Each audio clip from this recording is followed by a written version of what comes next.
Good morning and welcome back to the One Celtic Fans View this morning. It is all about the Glasgow Derby. Some people will be searching Old Firm, some people will be searching Glasgow Derby. Celtic fans will say that the Glasgow Derby died back in 2012 when Rangers went into liquidation and ceased to exist.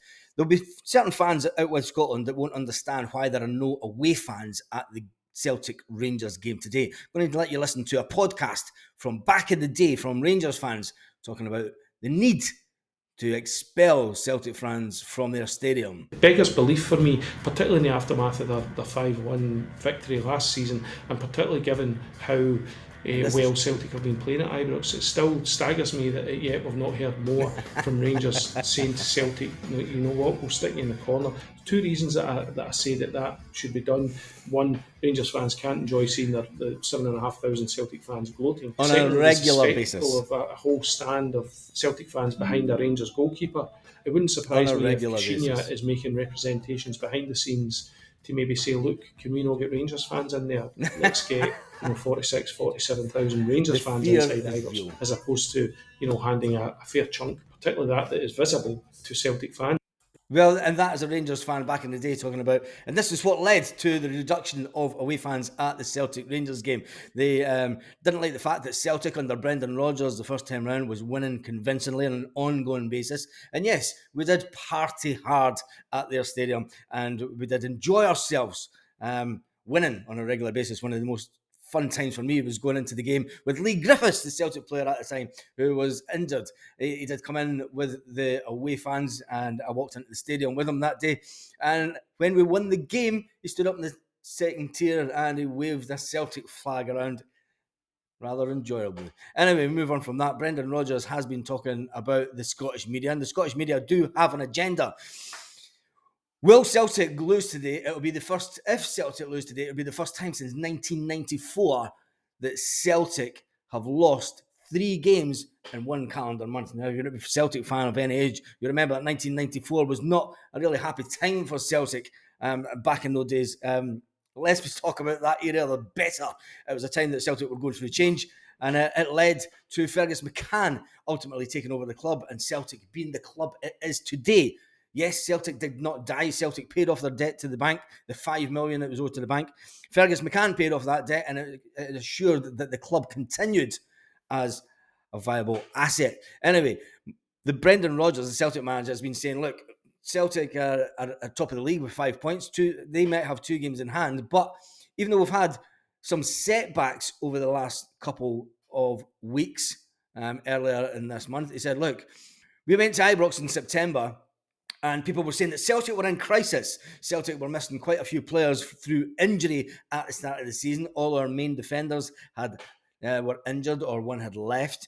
And Brendan Rodgers has basically shut down the fact. He says, look, if you listen or you read everything in the media, you would feel that we're in constant crisis mode at Celtic. That's what I feel, but it's not the way of it at all. Brendan Rodgers has sought to get rid of any nonsense that's out there that due to injury loss of Cameron Carter-Vickers, it's going to put Celtic at a weakness. If you look at Stephen Welsh, he came in against Feyenoord and Celtic won pretty convincingly against Feyenoord at Celtic Park. So it's just another game for us. It is just the next game is always an important game. Yes, today is an important game, but there's a long way to go in the season. No matter what happens today, Celtic will still remain top of the league. And let's face it, we'll still be looking down on the Rangers. Brendan Rodgers said, I think big games always give you a chance to impose yourself. He said, it's been a little bit inconsistent this season. When we've been good, we've been really good. But when we've been bad and we've had inconsistency, that level has shown. I think it is time for players to stand up to the mark. There's no difference. Maybe this is how it gets reported, but there is no crisis at Celtic, Brendan Rodgers says. It is just people in the media trying to make headlines. These games speak for themselves. We can go and perform at a really high level. That will give us a chance to get the result we desire. Like when it comes down to it, this team, they know how to win stuff. This team knows we've won quite a few trophies in the last couple of seasons, and they haven't. It's as simple as that. They won 1 trophy earlier this season. That will give them a little bit of a boost. But when it comes down to the end of the day, if Celtic players perform at their highest level, Celtic will win today. It's just a matter of fact. Now, talking about transfer windows, Brendan Rodgers has also been talking about the up-and-coming transfer windows, and this could be a bit of a disappointment for Celtic fans, and they will get ready to vent their anger on Mark Lawwell. Back in June, Brendan Rodgers praised Mark Lawwell for the work that he carried out during the summer, bringing in 9 prospect players. 9 prospect players. Yet, he was asked, Brendan Rodgers, whether, you remember under the previous manager, we would get deals done pretty early and announce them just before the transfer window opened or just on the first day of the transfer window. At a stretch, when you look at it, the only decent player from the signings that were made in the summer has been Lewis Palmer. There is one player that I'm going to talk about in a minute that wants back out of Celtic and wants to go back to Australia. We'll talk about him in a minute. But Brendan Rodgers was asked, he said, look, is there anything happening in January that you know of just yet? Brendan Rodgers said, not yet that I'm aware of. I don't think there are anyone who'll be right in at the beginning of the transfer window. I think every coach wants them in on the first day, but then they need to be in, and if they're here, they need to be in at a good level. 2 years ago, Celtic signed Rio Hatate, Dyson Maeda and Ira Gucci on the final day of 2021. That was right at the beginning of the transfer window. Celtic have dropped down a gear since then, if you ask me, in the transfer market. They've went down a level. Maybe that's the real reason that Ange Postecoglou wanted out. Mark Lawwell is said to be doing things in the background, but you would think that the manager would be in the know if players that he wanted would come in straight away. He's the one that has to be making the decisions on the players coming in. Mark Lawwell, all he has to do is go out and source the players that Brendan Rodgers wants, surely. Don't tell me it's the case that Brendan Rodgers isn't getting to identify his own players. This is what it sounds like to me. Brendan Rodgers is not getting to identify his own players. Why did Brendan Rodgers come back if he's not getting to identify his own players? I don't want to be negative on today, so we'll move on from that.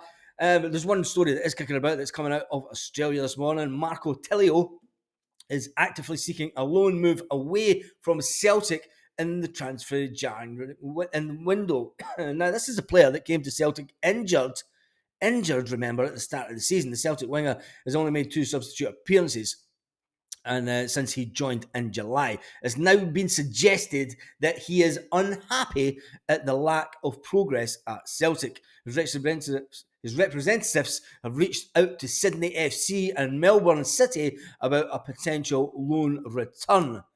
That is interesting that Marco Tilio feels that he should have been in the squad and should have been playing. When, let's face it, he was out injured and he was put into the B team. He was put into the B team because obviously Brendan Rodgers didn't think he was good enough. I thought he showed some glimpse of hope that he could be a good player. But it's interesting that he now wants to go back to Australia, allegedly. Tilio is a Celtic player. He's a loan move. Would that do him a world of good? He is a young player. But I think when you look at the likes of Tom Rodgick that came into Celtic as a young player also, he wasn't in and around the first team. He went on to have a fantastic career for Celtic, Tom Rodgick, and he wasn't in and around the first team a lot this first season.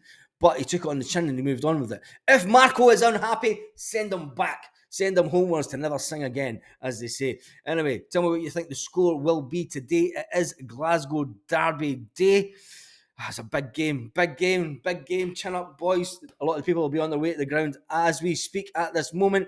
And on that note, have a fantastic day, Celtic fans all around the world. It's one of those games. There's no away fans. It's going to be a funny atmosphere today. Make sure that we just out-sing our own fans, because there's not going to be any Rangers fans.